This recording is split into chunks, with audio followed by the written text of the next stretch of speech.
Hello students, good morning everyone.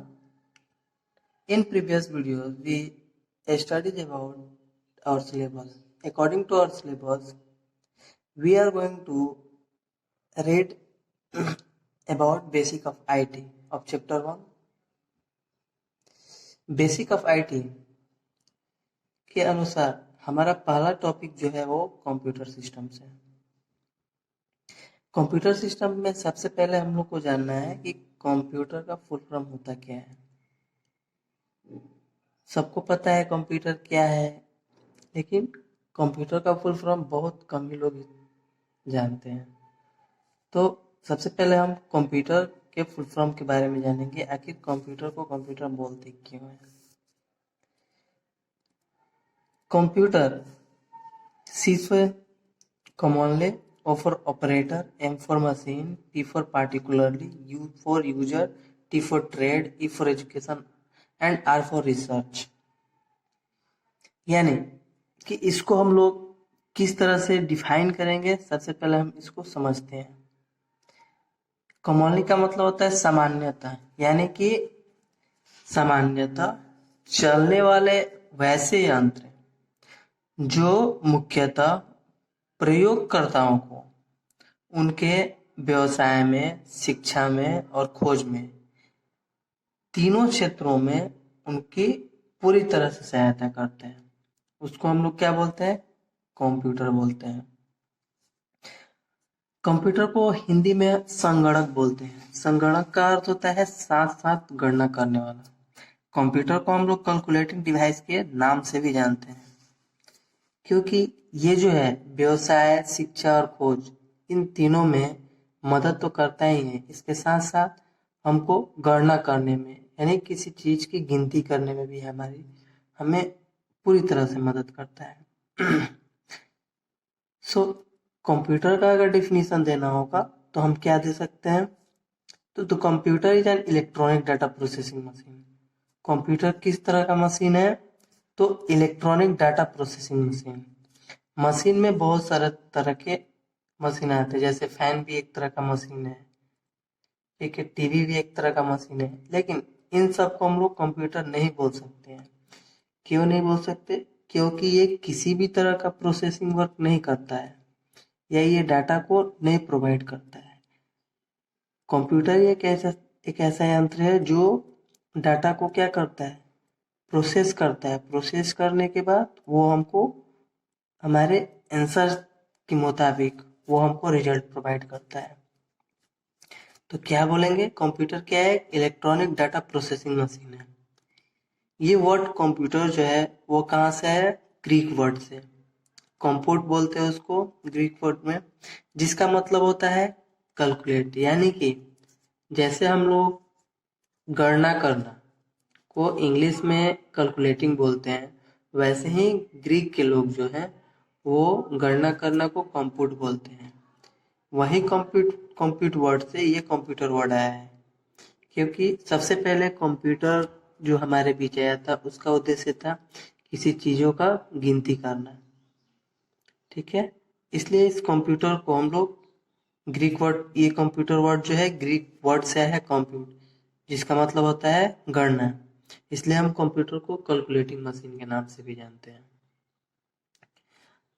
Next है हमारा how does computer work. Computer जो है वो वर्क करता कैसे है, तो कंप्यूटर जो है वो आईपीओ प्रोसेस पर वर्क करता है, जिसको हम बोलते हैं इनपुट, प्रोसेस और आउटपुट। जैसे हम लोग कंप्यूटर को कोई इनपुट देते हैं, इनपुट का मतलब अगर कोई चीज हम उसको इंस्ट्रक्शन देते हैं, निर्देश देते हैं, सबसे पहले वो क्या करता है, निर्देश देने के बाद वो प्रोसेसिंग करना शुरू करेगा। प्रोसेसिंग जैसे शुरू होने के बाद जैसे ही प्रोसेसिंग पूरा करेगा, वो मॉनिटर स्क्रीन पर जो रिजल्ट हमको चाहिए उस रिजल्ट को प्रोवाइड करेगा। तो इस तरह से कंप्यूटर क्या है, वर्क करता है। सिंपली हम लोग बोल सकते हैं कि कंप्यूटर जो है वो आईपीओ प्रोसेस पर करता है, यानी इनपुट, प्रोसेस और आउटपुट। ये कंप्यूटर का काम करने का एक तरीका है।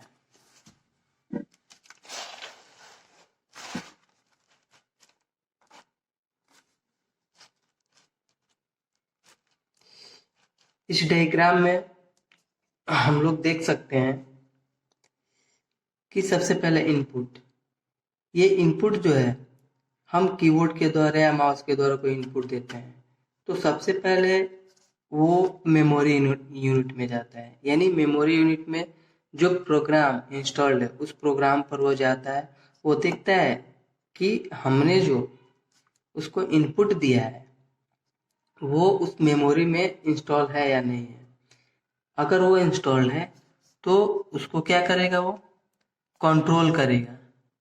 ठीक है, कंट्रोल करेगा। कंट्रोल करने के बाद ही वो एएलयू में भेजता है।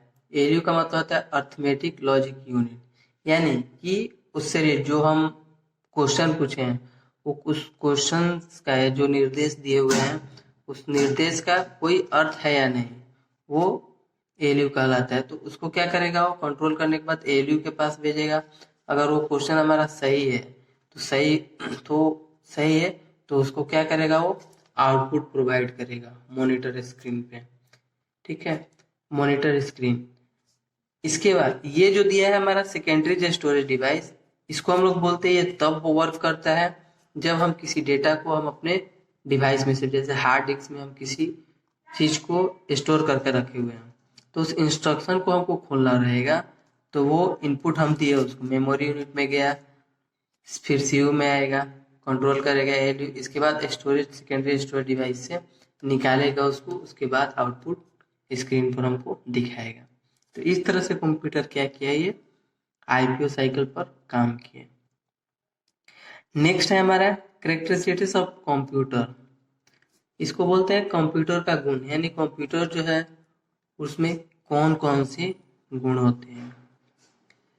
तो मुख्य रूप से कंप्यूटर के 5 गुण होते हैं।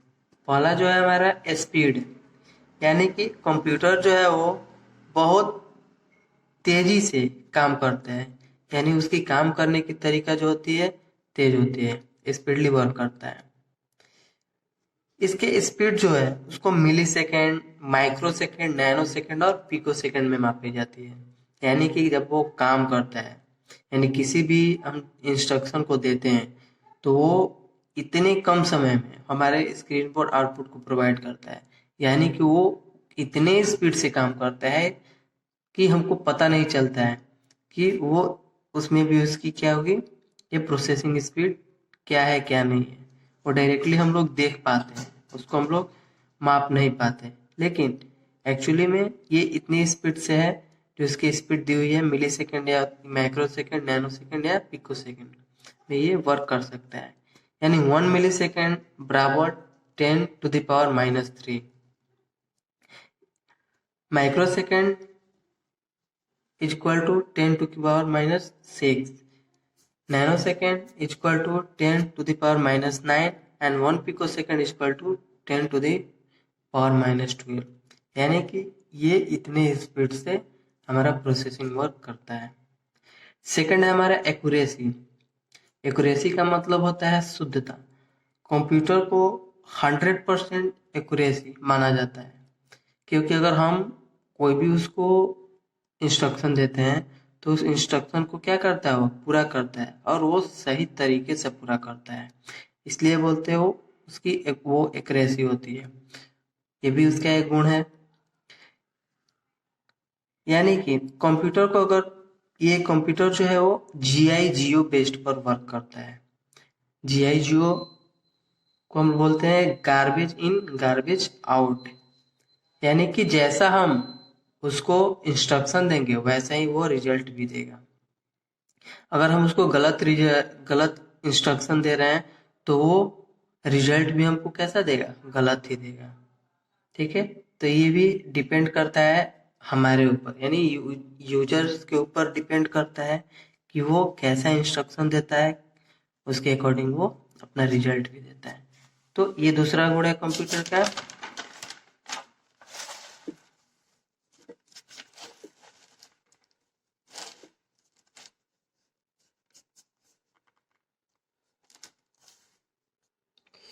थर्ड है डिलीजेंस। डिलीजेंस का मतलब होता है मेहनती। जैसे कि किसी इंसान को अगर हम दिन रात काम कराए तो बहुत जल्दी थक जाता है, और थकने के साथ साथ या तो बीमार पड़ सकता है, ठीक, उसके अंदर वीकनेस आ जाएगी, ये सब तरह तरह की बीमारियां हो सकती है। लेकिन कंप्यूटर में ऐसा नहीं है। कंप्यूटर जो होता है काफी मेहनती होता है, ये इसे जितने देर तक हम लोग काम इस पर कराएं ये कर सकता है। इसलिए कंप्यूटर में तीसरा गुण जो है हमारा डिलीजेंस है, मेहनती होते हैं।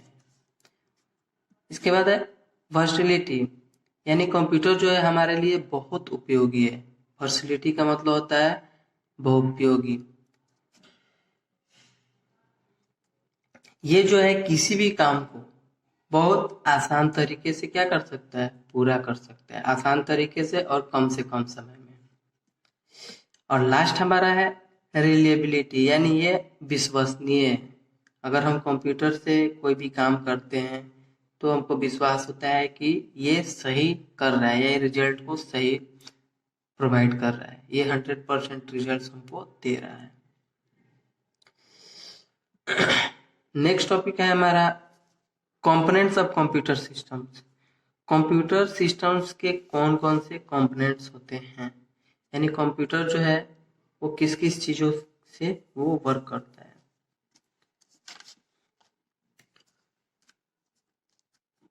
तो कंप्यूटर सिस्टम्स के मुख्यतः 4 कंपोनेंट्स होते हैं। पहला जो होता है accept data in the form of input, यानी कि वो किसी भी डेटा को एक्सेप्ट करता है, किस रूप में, इनपुट के रूप में। जैसे हम इंस्ट्रक्शन उसको दे रहे हैं तो उसको हम इनपुट के ही रूप में देते हैं। ऐसा नहीं है कि हम उसको बोलते हैं कोई भी चीज की खुल जाओ तो खुल जाता है, ऐसा नहीं है। हमको रिटन कमांड देना होता है, उस कमांड्स को क्या करता है, एक्सेप्ट करता है। सेकंड है हमारा process data by processing unit. जैसे हम उसको कमांड दिए, वो डाटा को एक्सेप्ट किया, एक्सेप्ट करने के बाद वो क्या किया, सोचना शुरू करेगा ये डाटा जो दिया गया है वो सही है या नहीं है, और वो प्रोसेसिंग का काम शुरू करेगा। प्रोसेसिंग का काम कौन करेगा, उसमें सीपीयू करेगा। जैसे ही वो प्रोसेस को पूरा करता है तो वो रिजल्ट मॉनिटर स्क्रीन पर दिखाएगा, मॉनिटर स्क्रीन पर दिखाएगा। दिखाने के बाद वो जो हमारा इंस्ट्रक्शन है, जो रिजल्ट है, वो मॉनिटर स्क्रीन पर हम देख रहे हैं, उसको वो स्टोर करेगा किसमें, मेमोरी में। किसी तरह का जो मेमोरी है, जैसे प्राइमरी मेमोरी है, सेकेंडरी मेमोरी जो भी है, उसमें वो जाकर इसको स्टोर करके रख देगा। तो ये 4 जो होते हैं हमारे कंप्यूटर सिस्टम के कंपोनेंट्स होते हैं। इसके बाद है हमारा सेंट्रल प्रोसेसिंग यूनिट, जिसको हम सीपीयू बोलते हैं। सीपीयू को हम लोग सेंट्रल प्रोसेसिंग यूनिट बोलते हैं। ये जो होते हैं कंप्यूटर का ब्रेन भी होते हैं, इसको हम कंप्यूटर का ब्रेन भी बोलते हैं। क्यों बोलते हैं, क्योंकि ये जो होता है प्रोसेसिंग का काम तो करता ही है, प्रोसेसिंग के काम के साथ साथ ये हमारे जितने भी हार्डवेयर हैं या सॉफ्टवेयर हैं उनको भी क्या करता है, कंट्रोल करने का काम करता है। इसको हम लोग प्रोसेसर या माइक्रो प्रोसेसर के नाम से भी जानते हैं।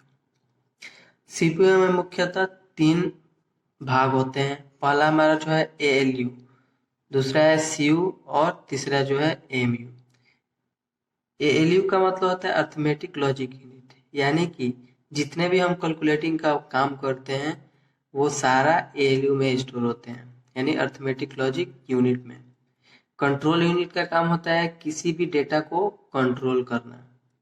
और एमयू जो होते हैं वो मेमोरी यूनिट होते हैं, जो भी डेटा होते हैं इस यहीं पे सेव होते हैं जाकर।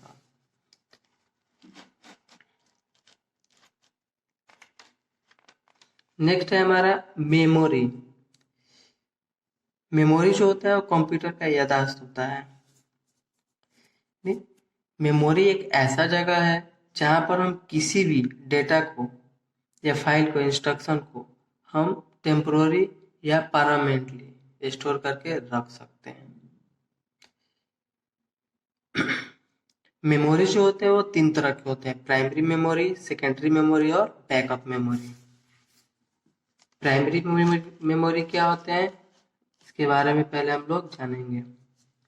देखिए, the memory which is located inside the CPU is known as primary memory, यानी कि वैसे मेमोरी जो कंप्यूटर के अंदर स्थित होते हैं उसको हम लोग प्राइमरी मेमोरी बोलते हैं।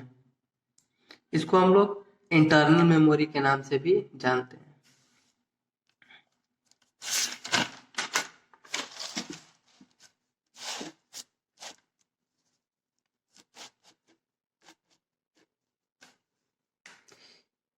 Types of primary memory.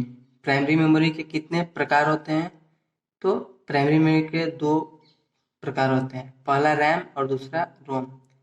RAM को हम लोग रैंडम एक्सेस मेमोरी के नाम से जानते हैं, और ये हमारा टेम्पोररी मेमोरी है। टेम्पोररी मेमोरी का मतलब क्या? कुछ समय के लिए, यानी कि जैसे ही इलेक्ट्रिसिटी कटती है, यानी कि वो ऑफ हो जाती है, तो वो जितने भी डेटा हमारे कंप्यूटर में होते हैं वो क्या होते हैं? लॉस्ट हो जाते हैं। जैसे कि हम कभी कंप्यूटर के पर वर्क कर रहे हैं, कोई प्रोग्राम खोले हुए हैं, लिख रहे हैं या उस पर वर्क कर रहे हैं। जैसे ही लाइट कट हुई, वापस हम उस प्रोग्राम को खोलेंगे तो उसमें जो फाइल पर हम वर्क कर रहे थे वो फाइल नहीं रहेगी। वो नहीं होती किस वजह से? क्योंकि जब तक हम फाइल को सेव नहीं किए होते हैं वो सारा रैम में स्टोर रहती है। लाइट कटने की वजह से रैम क्या करता है? उस डेटा को लॉस्ट कर देता है, यानी खो देता है, इसलिए वापस उसको हम नहीं खोल पाते हैं। रैम के बाद है हमारा रोम। रोम को हम लोग बोलते हैं रीड ओनली मेमोरी, और ये जो होते हैं परमानेंट मेमोरी होते हैं कंप्यूटर का, क्योंकि ये डाटा को, किसी भी डेटा को लॉन्ग टर्म तक, यानी कि लंबे समय तक इसको स्टोर करके रखते हैं। इसको हम बायोस के नाम से जानते हैं, यानी बेसिक इनपुट आउटपुट सिस्टम के नाम से भी जानते हैं। ये हमारे डेटा को लॉन्ग टाइम के लिए, लंबे समय तक के लिए स्टोर करके रख सकता है। सेकेंड है हमारा सेकेंडरी मेमोरी। सेकेंडरी मेमोरी किसको बोलते हैं? तो वैसे मेमोरी जो कंप्यूटर के बाहर से लगाए जाते हैं, या बोल सकते हैं कंप्यूटर के बाहर स्थित होते हैं, उसको हम लोग सेकेंडरी मेमोरी बोलते हैं। ये एक्सटर्नल मेमोरी के नाम से भी इसको हम जानते हैं। सेकेंडरी मेमोरी मुख्यतः चार तरह के होते हैं। पहला हमारा है मैग्नेटिक डिस्क, दूसरा फ्लॉपी डिस्क, तीसरा हार्ड डिस्क और चौथा ऑप्टिकल डिस्क। सबसे पहले हम लोग पढ़ेंगे मैग्नेटिक डिस्क के बारे में। तो मैग्नेटिक डिस्क भी जो है वो एक तरह का स्टोरेज डिवाइस है, और ये किसी भी डेटा को परमानेंटली स्टोर करके रखता है।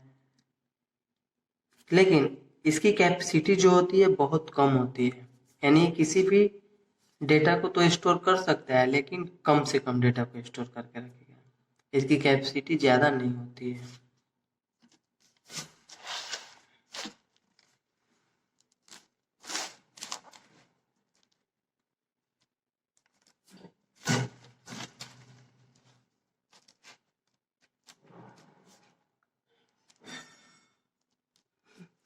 इसके बाद है हमारा फ्लॉपी डिस्क। फ्लॉपी डिस्क क्या होता है? तो ये भी एक सेकेंडरी मेमोरी है कंप्यूटर का, और ये डेटा को परमानेंटली स्टोर करके रखता है, यानी ये भी लंबे समय तक स्टोर करके रखता है। लेकिन इसकी कैपेसिटी जो होती है मैग्नेटिक डिस्क से ज़्यादा होती है, थोड़ा ज़्यादा होती है। नेक्स्ट है हमारा hard disk drive. Hard disk drive भी सेकेंडरी मेमोरी का ही भाग होता है, और इसकी कैपेसिटी जो है बहुत ज़्यादा होती है, यानी कि मैग्नेटिक डिस्क और फ्लॉपी डिस्क से भी ज़्यादा। ये जो है किसी भी डेटा को लंबे समय तक स्टोर करके रख सकता है, और इसको हम लोग परमानेंट मेमोरी के नाम से भी जानते हैं। नेक्स्ट है हमारा ऑप्टिकल डिस्क। ऑप्टिकल डिस्क क्या होता है? तो ये भी सेकेंडरी मेमोरी, ये सेकेंडरी मेमोरी होता है कंप्यूटर का। ये भी डेटा को परमानेंटली लंबे समय तक स्टोर करके रख सकता है। जैसे हम लोग पढ़े होंगे, जैसे हम लोग जानते हैं कि ऑप्टिकल डिस्क के दो दो पार्ट्स होते हैं, सीडी और डीवीडी। सीडी और डीवीडी के बारे में हम लोग पढ़े होंगे कि ये जो होते हैं इसको हम कॉम्पैक्ट डिस्क के नाम से जानते हैं, और इसको हम लोग सेकेंडरी मेमोरी क्यों बोलते हैं, क्योंकि इसको हम बाहर से यूज करते हैं। यानी जब भी किसी डेटा को स्टोर करके रखना होगा तो हम इसको स्टोर करके रखेंगे, लेकिन बाहर रखेंगे। ये कंप्यूटर के अंदर इसको नहीं रख सकते हैं। इसकी कैपेसिटी जो होती है 700 MB तक ही होती है। डीवीडी, डीवीडी को हम लोग बोलते हैं डिजिटल वर्सटाइल डिस्क। ये भी एक सेकेंडरी मेमोरी है और इसकी कैपेसिटी जो होती है 4.7 GB।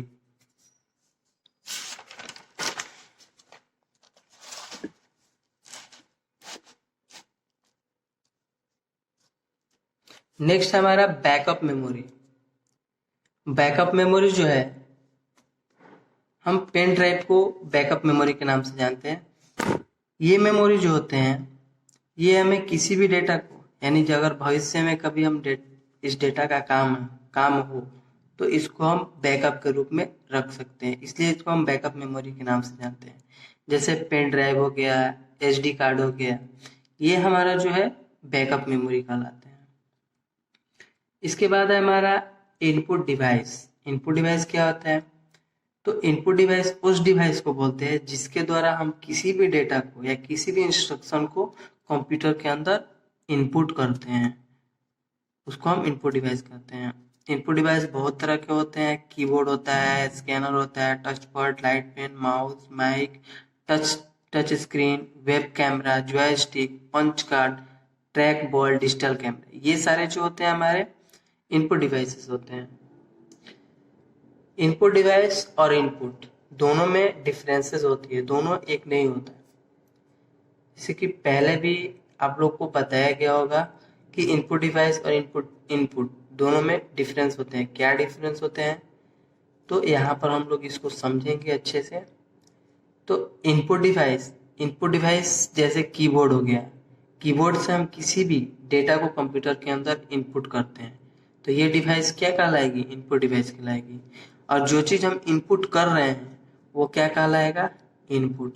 जैसे हम किसी भी डेटा इंस्ट्रक्शन को हम इनपुट डिवाइस की हेल्प से इंटर कर रहे हैं कंप्यूटर के अंदर, तो जो इंटर किए वो क्या कहलाया, इनपुट कहलाया। वैसे ही हमारा है आउटपुट और आउटपुट डिवाइस।